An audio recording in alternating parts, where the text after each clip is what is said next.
안녕하세요. 핫한 성동구 핫성동입니다. 8월 핫성동은 좀 더 특별하게 구성을 해보았어요. 이름하여 핫성동 고민상담소입니다. 성동구 주민 몇몇 분이 사연을 보내주셨어요.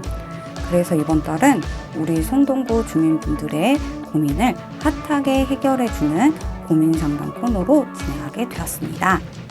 그럼 사연 먼저 소개해 드릴게요. 안녕하세요. 성수동에 사는 김미라고 합니다. 제게는 1년 동안 사귄 남자친구가 있어요. 처음엔 차분하고 묵묵한 남자친구의 매력에 빠지게 됐어요. 제 이야기도 잘 들어주고요. 의견을 이야기할 때도 논리적으로 이야기하는데 그 모습이 너무 멋진 거예요. 그래서 1년 동안 잘 만나고 있었습니다. 그런데 최근에 남자친구와 자주 싸워요. 거의 만날 때마다 싸우나 봐요. 저는 속상한 제 마음을 공감해달라고 이야기를 하는데 남자친구는 제가 왜 속상해하는지 이해를 못하더라고요. 위로받고 싶고 공감받고 싶다고 이야기를 하면 남자친구는 자꾸 제가 뭔가 더 해야 한다고 하더라고요. 그게 너무 속상하다고 하면 남자친구는 위로를 해주는데 왜 속상하냐고 오히려 더 답답해해요. 그리고 저는 데이트할 때 여기저기 돌아다니고 싶은데 남자친구는 많이 안 돌아다니려고 해요. 딱 가려고 정한 곳만 가려고 하고 저는 다른 곳도 막 가고 싶은데 어느 순간부터는 싫은 티를 내더라고요. 그래서 그게 서운하다 그러면 왜 서운해하는지 이해를 못하고요. 남친이 듬직하고 안정적이어서 그 부분은 참 좋은데 가끔 너무 답답하고 그래요. MBTI 궁합이 있다고 해서 봐봤는데 저희는 완전 빨간불 나오더라고요. 저는 ENFP, 남친은 ISTJ입니다. 남친이 너무 좋은데 저희 정말 궁합이 안 맞는 걸까요? 어떻게 하면 남친이랑 잘 지낼 수 있을까요? 이제는 그만 싸우고 싶어요. 라고 보내주셨네요. 김희님 정말 답답하고 속상하신 마음이 느껴지네요. 사랑하는 사람과 잘 지내고 싶은 마음도 같이 느껴지고요. 거기다 MBTI 궁합을 봤는데 빨간불이 나왔다니 얼마나 놀라셨어요. 제가 한번 김민님과 김민님 남자친구님의 MBTI 유형을 토대로 잘 소통할 수 있는 팁을 알려드려 보도록 할게요. 그 전에 먼저 MBTI에 대한 오해를 먼저 풀어야 되겠네요. MBTI가 연구된 계기 아시나요?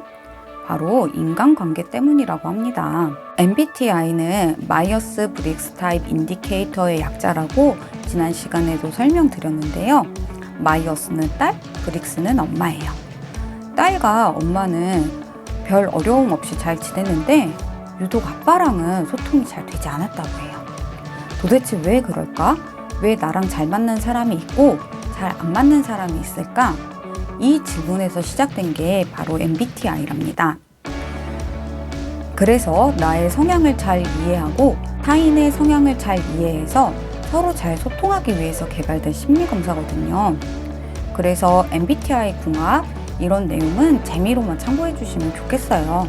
빨간불 나왔다고 무조건 궁합이 안 맞는 것도 아니고요.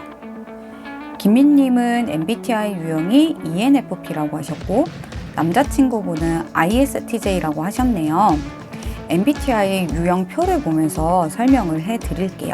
이 표를 보면 ENFP는 여기 있고 ISTJ는 여기 있죠? 이렇게 표에서 대각선으로 두 칸 차이가 나는데요. 이 경우는 정반대 유형이라고 해요. 자, 다시 보면 ENFP, ISTJ 모두 알파벳이 다 반대지요. 소통하는 방식의 차이, 정보를 받아들이는 방식의 차이, 결정하는 방식의 차이, 행동하는 방식의 차이. 이 네 가지가 다 정반대인 거예요. 그래서 나는 라고 얘기를 해도 상대는 응? 하고 받아들이는 일이 일어나게 되는 거죠. 마치 뭐랄까 육식동물과 초식동물의 사랑이랄까요? 이럴 때 가장 중요한 건 일단 내가 어떤 사람인지 잘 파악하는 거예요. 그리고 나서 상대는 어떤 사람인지 파악하면 속상한 마음이 좀 풀릴 거라고 생각이 들어요. ENFP는 굉장히 자유분방하고 사랑과 자연을 좋아하는 성향의 사람들이죠. 내가 좋고 상대도 좋고 이런 것들이 즉각적으로 상호작용이 될 때 에너지가 충전되는 걸 느껴요.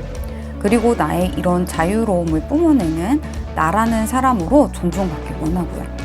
다른 것보다도 내 감정이 불편할 때 이 불편한 나의 감정, 불편한 감정을 느끼는 나라는 사람에 대해서 인정받고 위로받고 싶은 마음이 있을 거예요. 반대로 ISTJ는 되게 명확하고 논리적인 사람이죠. 그러면서 조용해요. 가장 김민님과 다른 성향은 갑작스러운 상황, 내 예상에 없던 일이 일어나면 불편함을 느끼는 사람이에요.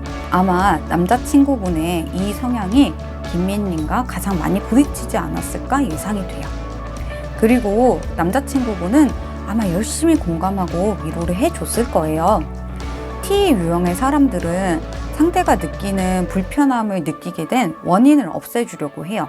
그러면 상대가 불편한 감정을 느끼지 않아도 되니까요. 그래서 열심히 위로를 해준다고 한 게 되게 방법적인 거. 김민님이 느끼기에는 지극히 현실적이고 어떻게 보면 좀 차갑다고 느껴질 정도로 무미건조하게 이야기하지 않았을까 싶어요. 그래서 남자친구분 입장에서는 위로를 열심히 해줬는데 왜 또 위로를 해달라고 하지? 라고 생각을 하고 자신의 위로가 전달되지 않은 것에 또 마음이 상했을 거예요. 정반대 유형의 사람들이 서로를 이해하기라는 정말 쉽지는 않은데요. 그래도 방법은 있습니다. 가장 먼저 해야 할 건 김민님 자신도 그리고 남자친구분도 그 누구도 잘못한 사람은 없다라고 사실을 인식하는 거예요. 서로 방법의 차이가 있을 뿐이지 마음의 시작점은 같거든요. 누군가가 잘못했다라고 생각을 하게 되면 나도 모르게 상대를 비난하게 되고 나 또한 불필요한 죄책감이 생기기도 해요. 그럼 서로 계속 힘들잖아요. 남자친구분에게 받고 싶은 위로의 형태를 알려주시는 것도 좋아요. 나도 방법은 알고 있어. 그런데 지금은 내 슬프고 속상한 감정을 자기가 잘 달래줬으면 좋겠어. 라고 이야기를 하는 거죠. 아마 ISTJ인 남자친구분은 어떻게 달래는 거지? 어떻게 해야 얘를 달래는 거지? 하면서 좀 당황하실 수도 있어요. 그러면은 김민님이 리스트를 정리를 해서 주시는 것도 도움이 돼요. 김민님이 한번 생각을 해보세요. 내가 기분이 좋아지는 행동들이나 이야기들이 있잖아요. 그걸 정리해서 주시면 이게 또 ISTJ인 남자친구분에게는 매뉴얼이 될 거예요. 이런 분들이 또 매뉴얼대로는 엄청 꼼꼼하게 잘 지키시거든요. 이렇게 시도해 보시고 또 궁금한 게 있으시면은 연락을 주세요. 마지막으로 김민님과 남자친구분이 함께 즐길 수 있는 성동구 데이트 장소를 추천드릴게요. 바로 뚝섬미술관입니다. 뚝섬미술관은 2호선 뚝섬역 3번 출구 앞에 있는데요. 다양한 전시를 진행하고 있어요. 지금은 나를 찾아 떠나는 시간이란 주제의 전시가 진행되고 있는데요. 감성을 충전하고 휴식과 힐링의 시간이 되는 전시라고 합니다. 자세한 내용은 뚝섬미술관 인스타그램을 참고해주세요. 자, 오늘은 이렇게 성수동에 계신 김민님의 사연을 만나보았습니다. 김민님, 고민이 잘 해결되셨을까요? 여러분도 주변 사람들과 관계에서 고민되는 부분이 있다면 확성동으로 이메일을 보내주세요. 여러분의 고민을 핫한 해결책으로 하루를 불태워 드리겠습니다. 오늘은 여기서 마칠게요. 하수홍동 다음 시간도 많이 기대해 주세요. 안녕.